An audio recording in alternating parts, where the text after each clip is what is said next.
1. My friends and I grew up in a small rural town in Wales, with not much to entertain a bunch of teenagers. We were probably about 16 when we got into climbing buildings for fun. Part of the thrill came from the challenge of trying to reach these high places, and part of it came from being in places we knew we weren't supposed to be. We never caused any property damage or anything like that. We were more rascals than vandals, but we pull a few pranks. We get some old chairs out of a skip and put them on display on the roof of the town museum, which made it into the paper the next day. We also got inside the high school on a couple of occasions, one setting up a bunch of gym equipment, which my younger sister complained about because her PE class had to put it all away the following morning, and one setting up a campsite in the main hall, complete with tent, washing line, and a circle of stones for a fire. Some of the teachers wanted to leave that up because they thought it was funny. Anyway, the point is, we were fairly experienced and pretty sure of our own awesomeness. What we probably shouldn't have done was try to climb a building in the bitter cold without gloves. I got about halfway up before the freezing cold scaffolding poles numbed my fingers completely. The next pole I reached for, I failed to grip. My heart just about stopped in my chest, and I let out a not at all manly yelp as I scrabbled for a second. But gravity was having none of it and yanked me off the scaffold. I fell around 20 feet onto bare concrete. I landed face first. For a moment I lay totally still, waiting for my nerves to finish calculating the damage and hit me with the requisite amount of pain. I could hear my friends shouting in panic and descending as quickly as possible to help me. No pain came. I sat up, checked myself over. Not a single scratch on me. I didn't get so much as an ache or a bruise from the fall. Another time this happened, I was out cycling with a friend. He was pretty confident on his bike, but I've never been a particularly good cyclist. We decided to explore some of the hills and country lanes around the town. It was a blazing hot day, so we took off our shirts and tucked them into our shorts. After an hour or so, we came across a massive downhill with a sharp right turn at the bottom. My friend was thrilled and shot down there without a problem.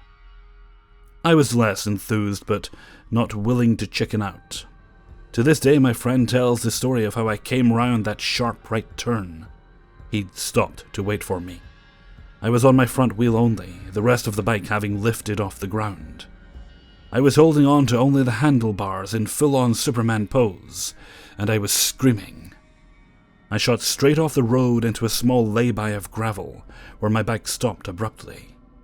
I was thrown clear and landed face down in the gravel, skidding along for a good few meters before coming to a rest in a patch of stinging nettles. Remember, I was topless at this point too.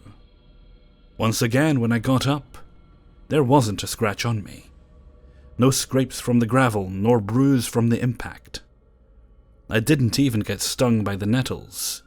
Not sure if this counts as a glitch or not, but I sure wish I could activate whatever damage shield I've got going on at will. Plenty of other things have managed to hurt me just fine. 2. Around spring break time, I was talking to my boyfriend Juan on the phone in my dorm room. He goes to a different college than I do, and he knows of my friends but doesn't really know them well. He was in a bad mood and explaining to me that he had a nightmare the night before, that I broke up with him. He has very vivid nightmares often, so I really didn't think this as out of the ordinary. The night before, I had been on this subreddit for maybe the first time in like 5 months, since I kinda binge read for a night and forget about it for another few months. But I had read some post about some guy experiencing a lot of synchronicity with his girlfriend, and thinking she was reading his mind. Not the point of the story exactly, but it also happens to me and my boyfriend a lot. I was trying to cheer him up, and telling him a recap of the post and saying in a light-hearted way something like, "We can't break up. We are too psychically connected. That cheers him up a little, and we move on in the conversation. Somewhere around 15 to 30 minutes later, while I'm still talking to Juan, I get a text from my friend Elizabeth that she had just broken up with her boyfriend Hugo. This isn't an insignificant breakup, as she and Hugo had been dating the same amount of time Juan and I have, 5 years. Elizabeth and I are good friends too, and have been friends a little over a year at this point. Now, I've changed the names for the story, but her ex does have an unconventional name, because he is French and moved to the US at a young age. My boyfriend also is a second-gen Brazilian immigrant. Anyway, I tell Juan something like, "Oh, your dream got it wrong. Liz broke up with Hugo." At this point, I am thinking, this is all kinda weird since I had just brought up us being psychic. But I'm not reading all that much into it. What really pushes all of this over the top is Juan's response. Juan starts repeating Hugo's name contemplatively to himself, like he's trying to place it. I'm kinda laughing, thinking he's just being weird to amuse me. I say, "What, do you know him?" He says it a few more times, so I say Hugo's last name to clarify, and he immediately exclaims, "Oh my God!"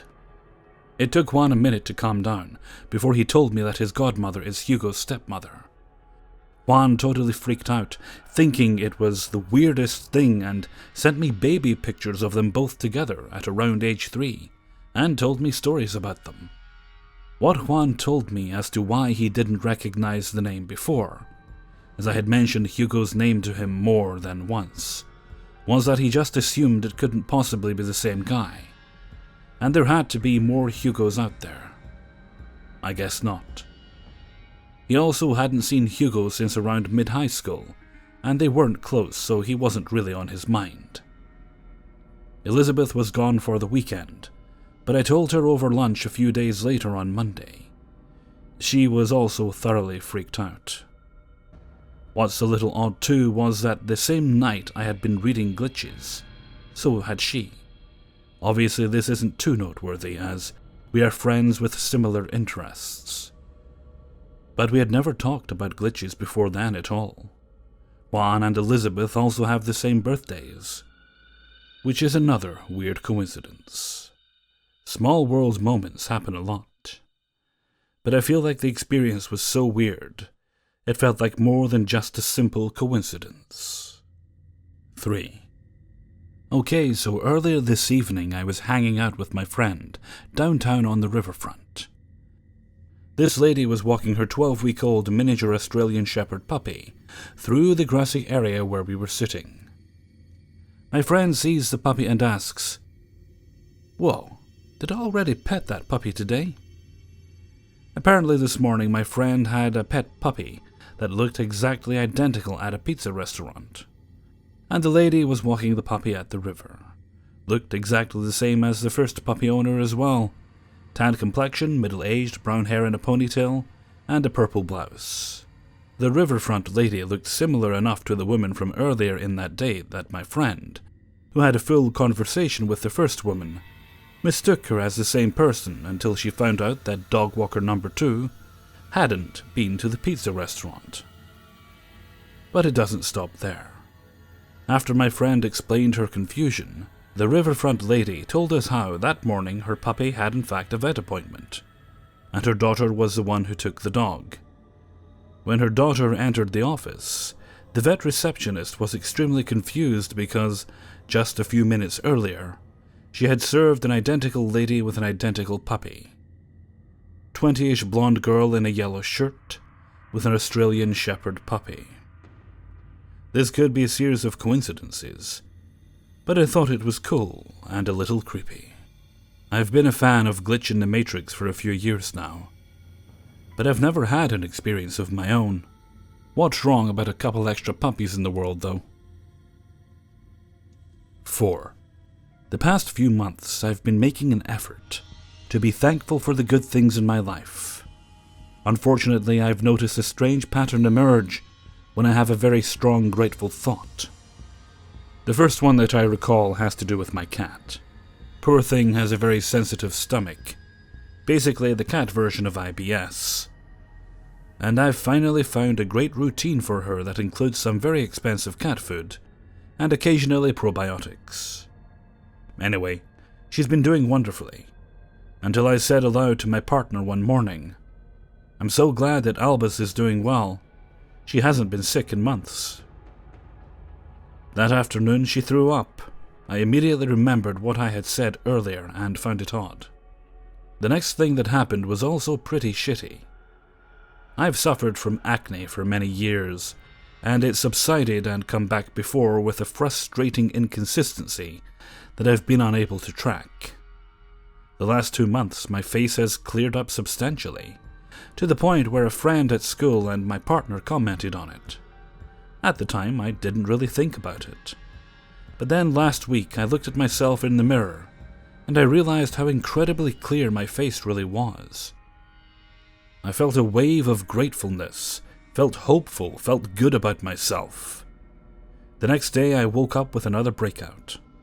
Thought it strange that I had just acknowledged how my face was getting better. I've also been having a lot of car troubles for a while now. About once a month something needs replaced. And most recently, I got a new radiator and a few new hoses. One night last week, I went to pick up my partner from work while driving.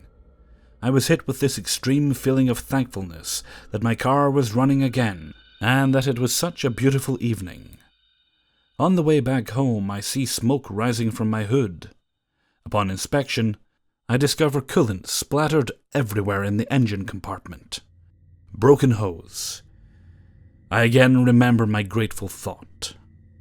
I realize there are a ton of factors that go into each of these situations. But I also don't think that coincidences should be ignored. Are these just coincidences?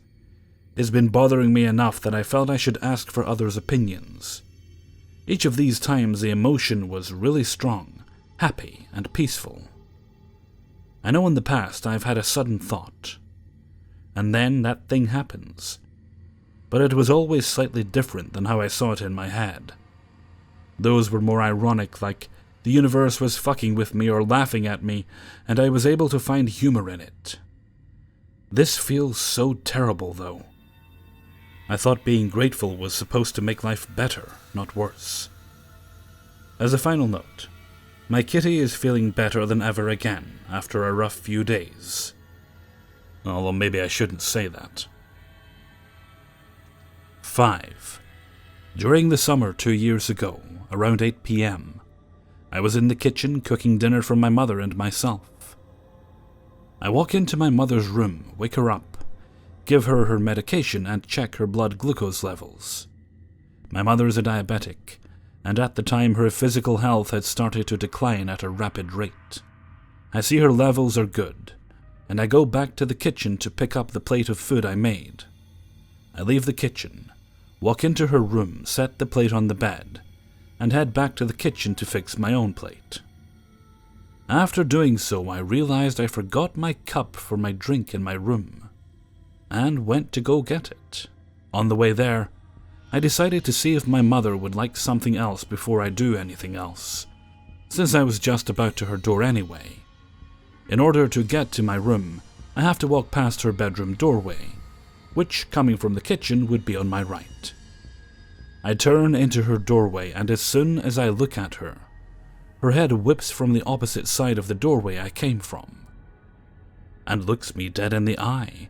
Her eyes go wider than I've ever seen them. She goes from a slight slouch to sitting straight up, and she looks as if she's seen a ghost. Now rewind a minute or two. I walk into my mother's room and set the plate on the bed. I leave and do what I need to do in the kitchen. During this time, my mother in her room turns on her TV and takes a couple of bites of her dinner.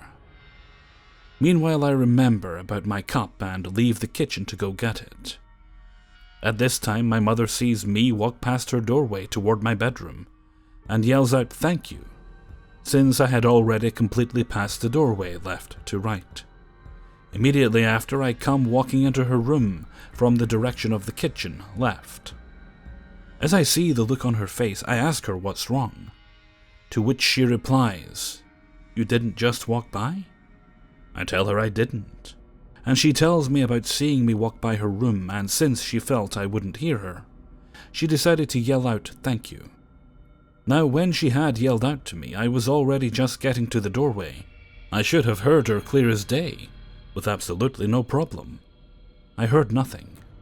Now let me remind you that I was heading to my room, but just before getting to my mother's bedroom door, had decided to ask her if she wanted anything else.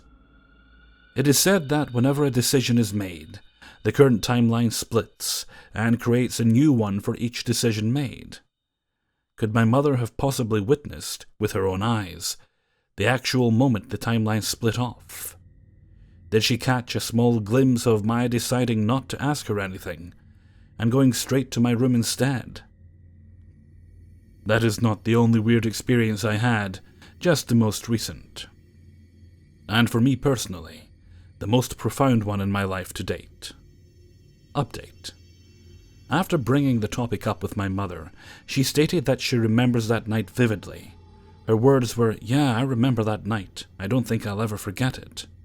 I woke up to you telling me it's time for me to take my pills. Then you checked my blood glucose levels, like we always do. You left and brought me my dinner and headed back to the kitchen. For reasons I don't know, I never said you could eat." Her joking, she's why I grew up to be such a smartass. I looked at the clock to see what time it was and turned on my TV, because my show had just started. Not long after that, I saw you walk toward your room. You looked in, I gave you a smile, but you didn't smile back. You just kept walking. I called out saying thank you, to thank you for dinner, but you didn't answer. Instead, what I got was you walking in my room from the kitchen. It shocked the hell out of me. I literally just saw you walk straight past my door. At this point, I sort of interrupted her. I asked her if she was sure it was me, not something or someone else. She kinda gave me this look, evidently slightly annoyed. "I know what you look like." Called me by my nickname. "I'm not going to confuse anyone else with you. We're the only ones here. Who else could it have been?" I didn't argue. I just said, okay. Well, I just wanted to ask. It just popped in my head, so I thought I'd bring it up because I found it interesting. Then she asked me to get her a bowl of cereal with toast. That was the end of that. Hey everyone, Hellfreezer here, and thank you very much for listening to 5 True Glitch in the Matrix Stories, episode 41. Big thanks to everybody who allowed me to use their stories in this video. Okay, let's see, I'm losing track of my days here. This is a glitch, this will go up on Thursday. Right, so we'll have paranormal as usual on Friday, and I think we're good for TIFU on Saturday. Haven't decided on Sunday yet, though. I've got plenty of retail stories, so we might have another one of those. They usually go down quite well. But I've still to do my weekly kind of going around and having a look, see what I can drum up. Plus, I've got a bunch of different subreddits saved to have a look at and check out to see if there's anything interesting in there I might want to have a go at. But not to worry, we will have interesting and hopefully original content up for you guys to enjoy. I'm hoping this weekend maybe to get a bit more writing done in that script of mine. I have started it. Haven't done a lot, but I've started it. Kind of worked out where it needs to go. Don't know if I should spoil too much right now, but it's going to be a crossover between Holmes and another character from that era. I won't say who right yet, but the story is called The Doctor and the Detective, and we'll leave it there as far as spoilers go for now. I don't think I can put Holmes in the title because legally, while I can use the character without any problems at all, there is an issue with trademark, so I wouldn't want to promote the story in any way by putting Holmes in the title or anything like that. So The Doctor and the Detective, I think that's a pleasant enough title, simple, straight to the point, and pretty self-explanatory once you know what's actually happening. Though I'm sure some of you guys will work it out just from the title alone. If you do, I shall neither confirm nor deny. Okay, and with that I'm going to head off for now. So until next time, thank you very much for listening, and take very good care of yourselves.